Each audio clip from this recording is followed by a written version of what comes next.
Hey y'all, welcome to LA204, Legal Research and Writing online.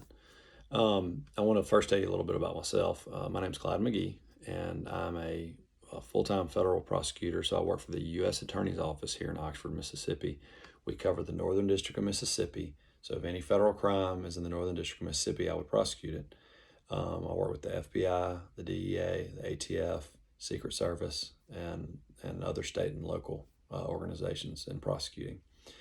I regularly attend court hearings. It may be a change of plea where somebody's pleading guilty. It may be an arraignment. It may be a detention hearing. It may be a trial. It may be a sentencing.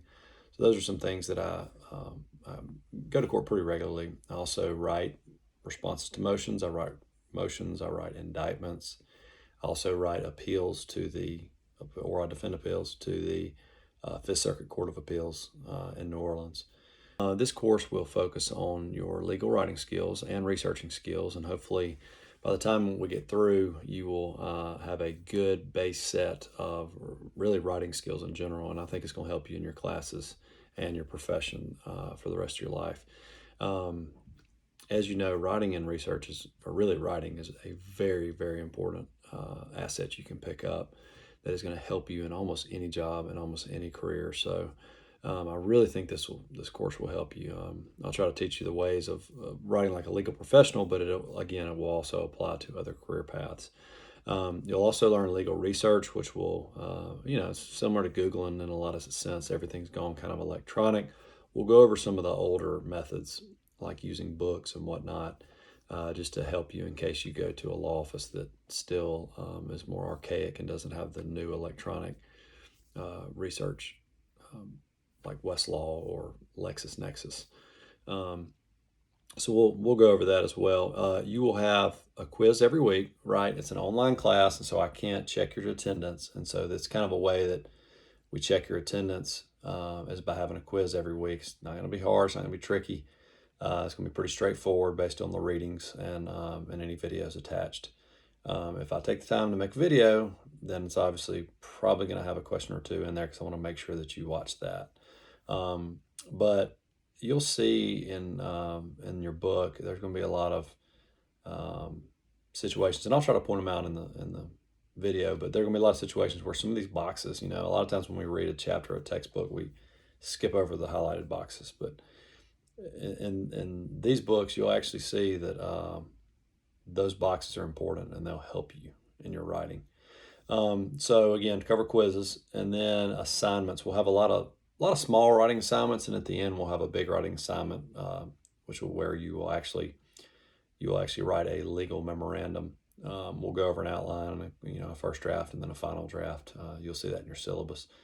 But hopefully by the time we get there, you'll have the writing skills and the research fine-tuned enough where it'll come naturally. And we're not asking for anything too extensive, but I just want to make sure that it's right.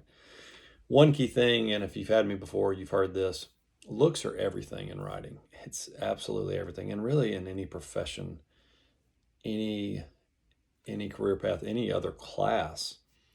If a professor or a superior or a coworker or even counsel opposite looks at your writing and it has different font sizes, different spacings, it just doesn't look good on paper. The first impression is key, right? So you need really everything to look sleek and concise and smooth, because that's the first impression somebody's going to have. I can't tell you how many times I look at a student's paper or a submission of an assignment and it just doesn't look good. And immediately, your brain, we're humans, it's going to have a bad attitude when it comes to that. So keep in mind that you want everything to look smooth and solid and, even.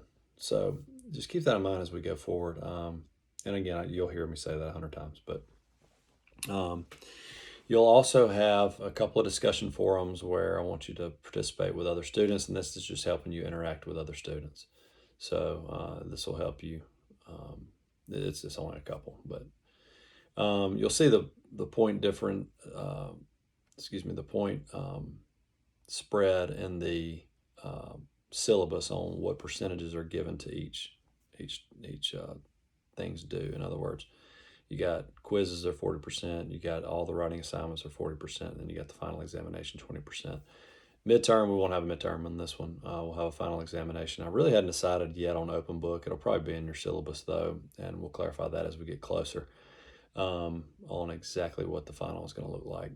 This is a brand new course, and so I've done pretty much everything except for the final examination, and I may kind of see how the course goes with the quizzes and whatnot before I get to the final examination. If you send me an email, please put which course it is in the subject. Put LA204, and then your question or whatever in the subject to make sure I know that it's. I don't want to get you confused with LA. I'm also teaching LA201 online, so make sure you do that. If by the way, there have been times where a student says that they emailed me and then I haven't received it. Okay, and so if you hadn't heard from me in like 24 to 48 hours, especially 48 hours, please email me again. Okay, because there have been times where I just didn't know, and the students like, well, why didn't he respond? And it was because I just never received it. And so I think that pretty much covers all the topics. Please feel free anytime to email me with any questions. You're welcome to call me. We can set up a Zoom meeting or set up a meeting in person. But essentially, I think that lays out the basics of the course. Please let me know if you have any questions. Thank you.